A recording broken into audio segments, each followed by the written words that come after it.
Malam Lailatul Qadar, kalau kita lihat kepada Al-Quran, Allah mengatakan inna anzalnahu fi lailatul qadri, ya. Tuhan menurunkan Quran pada Lailatul Qadar. Tetapi setelah dilacak, turun Quran di 17 Ramadan. Kira-kira kalau 17 Ramadan kan belum sampai 20 Ramadan, kan. Jadi tapi hadis-hadis lain menyebutkan kalau mau cari Lailatul Qadar, juga para ulama sudah sepakat di atas 20.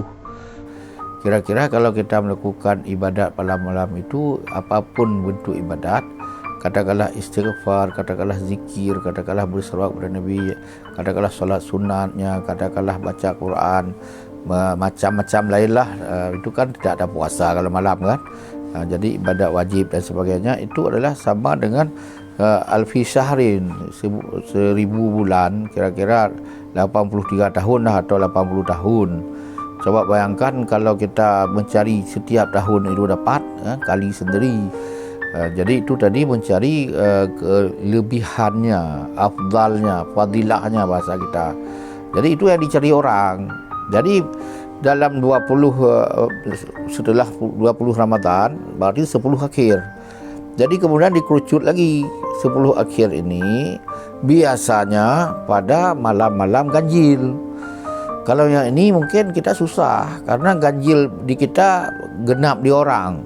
Karena kan ada dualisme, orang puasa malah ada 3. Ada yang hari ini mulai puasa, ada besok, ada lusa. Pengalaman kita dulu begitu. Ada kelompok ini awal, ini tengah, besok lagi. Ada yang ekstrem lagi, kan. Kita tidak bisa itu mengklaim ini malam ganjil saya adalah malam ganjil semua, malam ganjil bagi Tuhan, bagi Nabi. Tidak begitu kita. Jadi bagaimana itu adalah malam ganjil, tak usah hitung itu, kita semua malam itu di atas 20 kita anggap inilah masa-masa wilayah Lailatul Qadar. Kita malam itu tetap standar, kita bangun malam, kita tidur lebih cepat, katakanlah jam 12 sudah tidur atau jam 11 tidur, nanti jam 2 sudah bangun. Yang mengharapkan itu sampai dia disebut hatta matla'il fajr, salamun hiya, berselamatlah malam itu hatta matla'il fajr, hingga batasnya keluar fajar. Berarti kita kejar itu. Tapi ada lagi pandangan mengatakan dia saat-saat tertentu. Mungkin dia di tengah malam. Kapan tengah malam? Kita katakanlah jam 1, jam 2, jam 3 malam. Itu tengah malam. Kalau hatta matla'il fajr itu sudah mau imsak, jadi mau sudah sahur lah, kan. Jadi sudah kacau itu. Kita paling bagus nanti kita itu mengkonsentrasinya itu mencari malam-malam itu. Untuk apa? Kita khusus berdoa, kita khusus lagi beribadat di situ, ada istighfar macam-macam itu.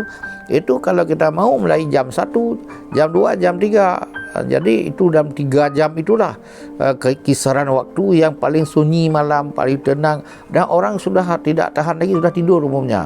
Orang-orang yang biasa sudah tidur. Jadi itu yang kita harapkan.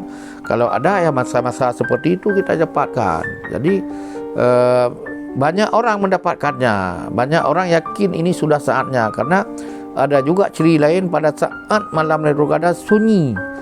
Tidak ada angin, tidak ada hujan, tidak ada rintik-rintik, tidak ada suara macam-macam. Ada kesunyian, kira-kira burung pun diam malam itu, ayam-ayam pun tertidur kira-kira.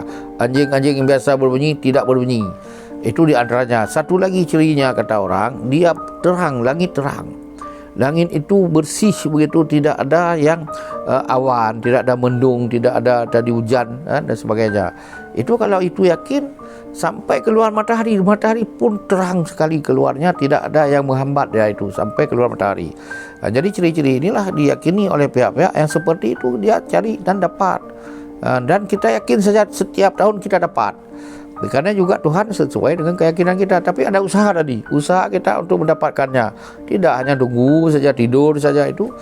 Ceritalah tentang Lailatul Qadar. Ini tidak seperti itu. Kita ada keinginan khusus untuk mendapatkan itu. Minimalnya selama hidup sekali, maksimalnya setiap tahun kita dapat. Untuk apa itu? Itulah 80 tahun sekali dapat. Kali 10 kali berarti 80 tahun, berarti sudah 800 tahun. Kalau ada 20 berarti 160 tahun. 1600 tahun. Kita dalam kubur kita itu adalah beribu-ribu tahun. Kemudian mahsyar 3000 tahun. Mahsyar 3000 tahun dalam sebuah cerita. Kemudian hari kiamat beribu-ribu, berjuta-juta tahun. Kalau modal kita itu pas-pasan, bayangkan kita pergi merantau, pas-pasan barang kita habis tengah jalan. Jadi mungkin dalam kubur jauh dah habis. Kalau habis dibayar di situ, kalau habis dibayar mahsyar nanti, jadi kita harus sebanyak-banyaknya persiapan. Caranya Tuhan memberikan kepada kita hadiah. Tuhan tidak diberikan kepada Nabi lain, kepada umat Nabi lain, itu kepada umat Muhammad ada disebut dengan Lailatul Qadar. Mudah-mudahan ada manfaatnya. Terima kasih. Assalamualaikum warahmatullahi wabarakatuh.